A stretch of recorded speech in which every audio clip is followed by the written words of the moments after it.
Fidelity recently released their latest retirement analysis report. And in it is some startling and frankly some scary news. But before we jump into the scary news, let me start off with two pieces of good information. The first is, did you know that millennials, who are not kids anymore, these are people 27 to 41, millennials increased their balance in their retirement accounts over the last 12 months by 25%. Part of that's market performance, but also part of that is this age group saving more. So that's great news. Another piece of great news is the average person saving into their retirement account saves 14% a year of their income between their contribution and their employer contribution. So that's a really healthy number. So that's good news. Now, before I move over to the startling and the scary news, let me ask you a question.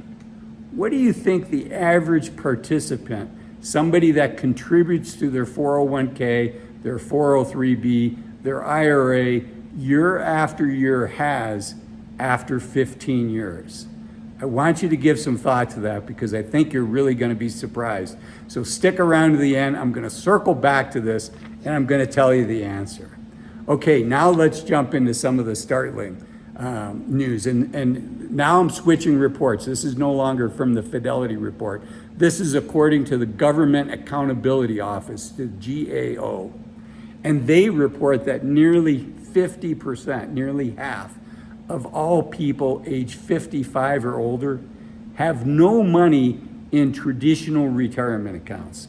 Things like 401ks, things like 403bs. Now, this doesn't mean that they're not saving money for retirement, right? Their money could be in a bank account. Their money could be in a normal brokerage account where they have it invested. But, you know, where there's smoke, there's often fire. And so that's not a good sign. So how do people get to be 55 and they have nothing saved for retirement? And, you know, part of the answer is, you know, wages have basically been stagnant for the last 30 plus years, if you look at it on an inflation adjusted basis. So part of the problem is people are not getting paid enough, right? The median household income in the United States, this is for both husband, if there's a husband and a wife, if there's two spouses working, the median household income in the United States is almost $71,000. It's $70,784. And guess what the median household expenses are? It's $67,000, just a little under that. So you can see by the time you pay your taxes, you really have nothing left. Now, in that median household expense for many people is a new car payment. So yes, the numbers are tight, but I think all of us can be doing something, or the vast majority of us can be doing something to save for a brighter future. Really, we're sacrificing today you for tomorrow you. And think about what some of those things are that you can do. What are the wants and what are the needs? Needs are things like rent, utility, food, transportation to and from work. And then what are the wants? You know, a want is a new car instead of a used car. A want is to be able to go out to dinner 3 or 4 nights a week. A want is be able to do a nice family vacation. So yes, the numbers are startling. Part of it is that people are not paid enough and that wages have been stagnant. Meanwhile, the prices of houses, recently groceries and everything else is going up quite a bit. So that's part of the problem. But I've shared this before on my channel that over half of the people that make more than $100,000 a year don't save a dime. So part of it is that we just don't have that saving mentality as strongly as we should in the United States. We don't have that sacrifice today you for a little bit.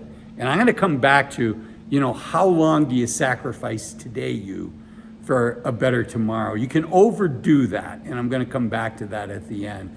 But, you know, 3 of the rules that, excuse me, many of my viewers have heard me talk about in the past, the secrets of generating wealth is, you know, no matter what you earn, to spend less than what you earn and to save, right? So that's rule number one. No matter what you earn, spend less than what you're earning, because as you climb that ladder, if you let lifestyle creep up with your salary, you're not getting further ahead, at least for tomorrow you, right? Rule number one. Rule number two is one house, and rule number three is one spouse.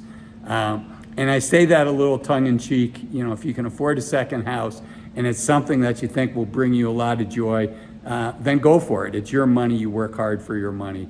And not all the time can relationships be saved, but I share this because I think the investment in therapy and marriage counseling is really valuable. And in addition, just doing what you can to keep both partners happy.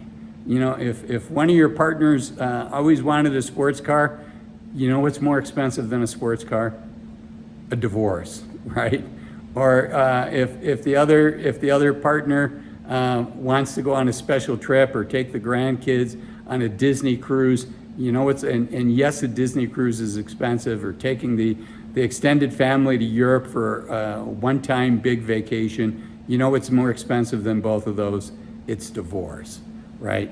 So these are the things that I think this is how the GAO, the Government Accountability Office, which is kind of the watchdog for Congress, it is a government organization, but these are the reasons that I think they're seeing these numbers, right? Where half of 55-year-olds plus, and now those folks don't have a lot of time, right? So let's circle back to my question, because I think it's a super interesting question. And this is going back to the Fidelity report now. I apologize for jumping back and forth. In Fidelity's study, the people that had contributed for 15 years in a row, on average, my question to you is, how much do you think the average 401k or 403b balance was after 15 consecutive years? It's going to shock you. And whatever your guess is, I encourage you to up it by a little bit. It's $500,000.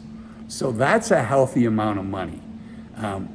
Now that's average, and what that means is it can be skewed very heavily by a few people that have large accounts, right? So if you don't have $500,000 after 15 years, don't beat up on yourself. I bet that the median is like half of that. I bet the median is closer to $250,000, but it does show the power of continuously putting money in. And as the Fidelity report showed, the average person is putting in 14% between their contribution and their company's contribution. And that's a nice, healthy number. You've heard me say, I wish people would target closer to 20% of saving a year, because I think tomorrow you will thank you. And I also think today you will thank you. I talked about sacrificing. We can only sacrifice for so long. There's that famous study, the marshmallow study, where the kids postponed for 15 minutes eating one marshmallow. These are 4-year-olds. It was a study done at Stanford University.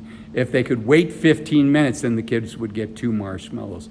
And they went through and they saw that willpower and that self-control led to good things. But you know what? It's not all roses and sunshine. The challenge with being a person that maybe sacrificed and waited for tomorrow to eat that marshmallow is they're not enjoying their quote-unquote marshmallow today, which in the scope of my channel is your retirement savings. So be sure to watch this video here where I talk about now's the time to eat the marshmallow and enjoying your savings. So be sure to watch that video. Thanks for watching this one. Bye-bye.